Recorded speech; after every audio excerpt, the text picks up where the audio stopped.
Welcome to KLTV. Gurudatta. ఓం నమ శివాయ. శ్రీమాత్రే నమ.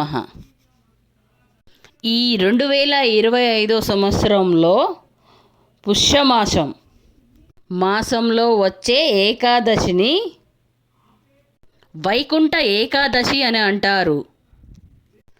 తెలుగు పంచాంగంలో ప్రకారం జనవరి 9వ తేదీన మధ్యాహ్నం 12 గంటలకు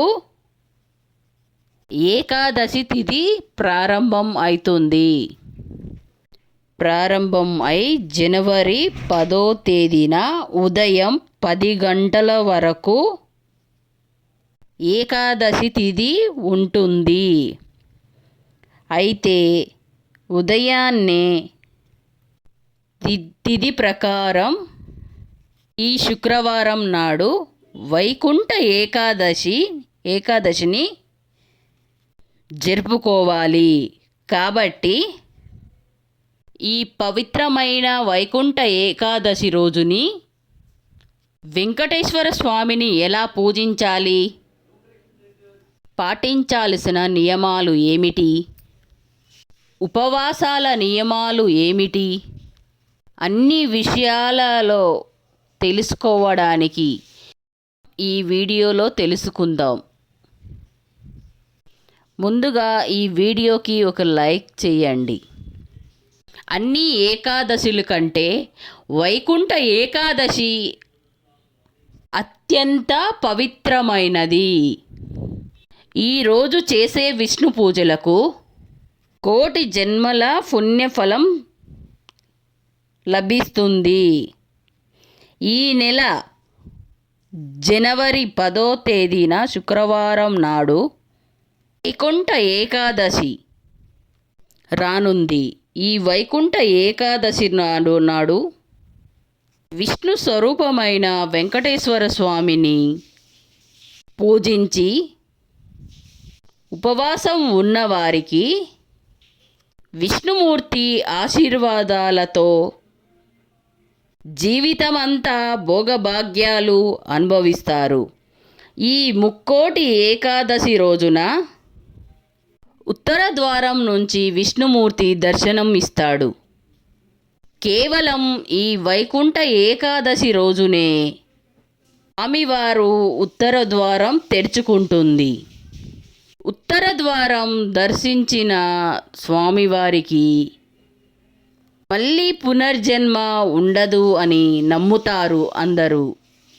జనవరి 10వ తేదీ నాడున శుక్రవారం రోజు వచ్చే నాడున స్త్రీలు ఉదయాన్నే నిద్రలేచి తలస్నానం చేసి ఇల్లంతా శుభ్రం చేసుకొని ఇంట్లో పసుపు నీళ్లు చల్లుకొని ఇంటి గుమ్మాన్ని చక్కగా కడిగి పసుపు కుంకుమలతోటి అలంకరించుకొని పూజని ప్రారంభించాలి.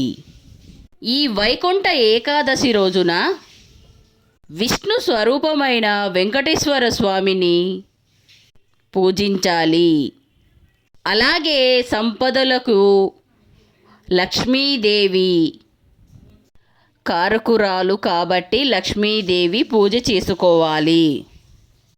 లక్ష్మీదేవి ఫోటోకి గంధం రాసి కుంకుమ బొట్లు పెట్టి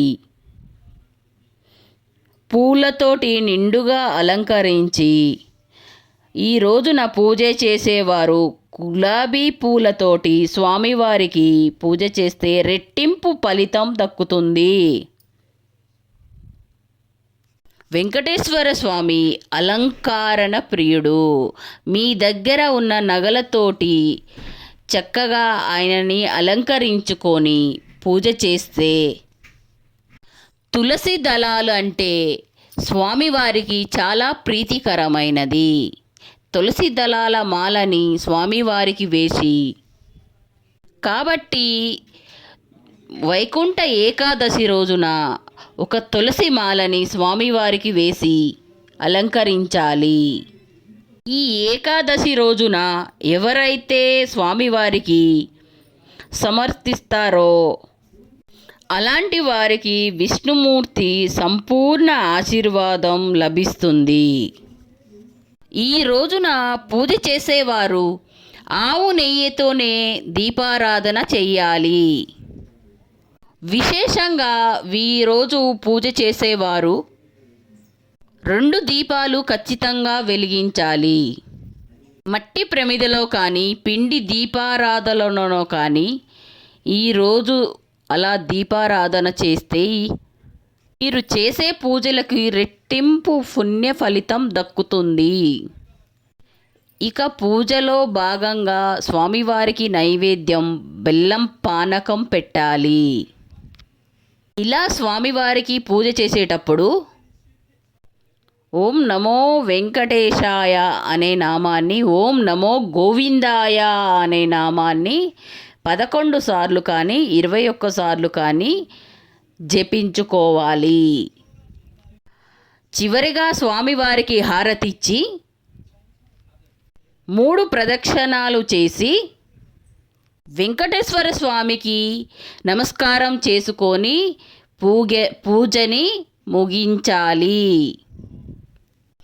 ఇలా ఇంట్లో దీపారాధన చేసుకొని వెంకటేశ్వర స్వామి ఆలయానికి వెళ్ళండి.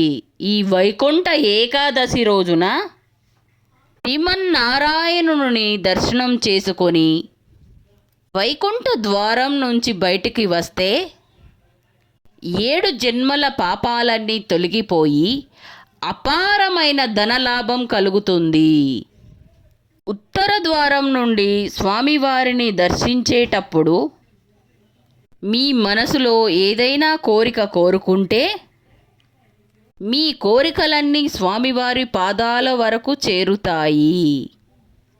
ఈ ఏకాదశి రోజున ఖచ్చితంగా ఉపవాసం ఉండాలి. ఈ పవిత్రమైన రోజున ఉపవాసం ఉంటే 1000 సంవత్సరాల పాటు తపస్సు చేసిన అంత పుణ్యఫలం దక్కుతుంది. వైకుంఠ ఏకాదశి రోజున సాయంత్రం వేళ మీ ఇంటి గుమ్మం ముందు తప్పకుండా ఒక 2 దీపాలు వెలిగించండి. ఇలా దీపాలు వెలిగించడం ద్వారా శ్రీ మహాలక్ష్మి మీ ఇంట్లోకి అడుగు పెడుతుంది. ఏకాదశి రోజున పొరపాటున కూడా బియ్యం గోధుమలను కూడా తినకూడదు. అలాగే కూరగాయల విషయంలో కూడా తగిన జాగ్రత్తలు తీసుకోవాలి. ఈ వైకుంఠ ఏకాదశి రోజున ఆకుకూరలు అలాగే టమోటాలను అస్సలు తినకూడదు. సుగంధ ద్రవ్యాలకు దూరంగా ఉండాలి. పెరుగు తినకూడదు. ఉల్లి వెల్లుల్లి కూడా తినకూడదు. అలాగే మాంసాహారాన్ని కూడా తినకూడదు, దూరంగా ఉండాలి. ఈ ముక్కోటి ఏకాదశి రోజున మురా అనే రాక్షసుడు బియ్యంలో దాక్కుంటాడు. కాబట్టి ఈ రోజున బియ్యం తినకూడదు, అన్నం తినకూడదు. కాబట్టి ఈ వైకుంఠ ఏకాదశి రోజున అన్నం తిన్నవారికి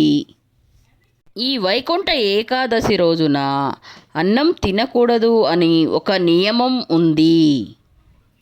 వైకుంఠ ఏకాదశి రోజున అన్నం తిన్నవారికి అనారోగ్యం వస్తుంది అని నమ్ముతారు. ఏకాదశి రోజున పొరపాటుగా నల్ల వస్త్రాలని ధరించరాదు. అలాగే ఈ ముక్కోటి ఏకాదశి రోజు తలకు నూనె రాయకూడదు. తలకి నూనె రాసుకుంటే మీ ఆయుష్ తగ్గిపోతుంది అని నమ్మకం. వైకుంఠ ఏకాదశి రోజున స్వామివారు ఉత్తర ద్వారం దర్శనం ఇచ్చినప్పుడు 3 కోట్ల దేవతలు వస్తారని నమ్మకం. కాబట్టి ఈ ముక్కోటి ఏకాదశి రోజున ప్రతి ఒక్కరూ విష్ణు దేవాలయాలకు వెళ్ళి వైకుంఠ ద్వారం దర్శనం చేసుకోండి. ముక్కోటి దేవతల ఆశీర్వాదం లభిస్తుంది. ముక్కోటి ఏకాదశి నాడు తప్పకుండా తులసి తీర్థాన్ని సేవించండి. అలాగే గోమాతలో ముక్కోటి దేవతలు కొలువై ఉంటారు. కాబట్టి ఈ ముక్కోటి ఏకాదశి రోజున గోమాతను ఆహారం తినిపిస్తే మాత్రం ముక్కోటి దేవతల ఆశీర్వాదం లభిస్తుంది. అలాగే ముక్కోటి దేవతలకు ఆహారం తినిపించినట్టు అవుతుంది. అంత పుణ్యం లభిస్తుంది.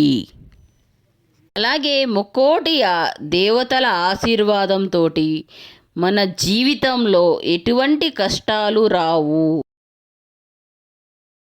వైకుంఠ ఏకాదశి రోజున ఉదయాన్నే నిద్ర లేవాలి.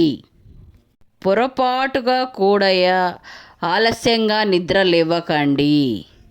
ఈ రోజున ఎవరైతే ఆలస్యంగా నిద్ర లేస్తారో అలాంటి ఇళ్లల్లో దరిద్ర దేవత నివసిస్తుంది. మధ్యాహ్న సమయంలో అసలు నిద్రపోకూడదు. ఈరోజు ఉపవాసం చేసేవారు మంచం పైన కూర్చోకూడదు. అలాగే ఈ రోజున పొరపాటుగా కూడా తులసి ఆకులని కోయకూడదు. ఈ వైకుంఠ ఏకాదశి రోజున ఎవరితో అబద్ధాలు చెప్పకూడదు. తులసి చెట్టు దగ్గర ఒక నెయ్యి దీపాన్ని ముట్టించి తులసి మాతకు నమస్కారం చేసి విపరీతమైన సంపద మీ ఇంటికి లభిస్తుంది.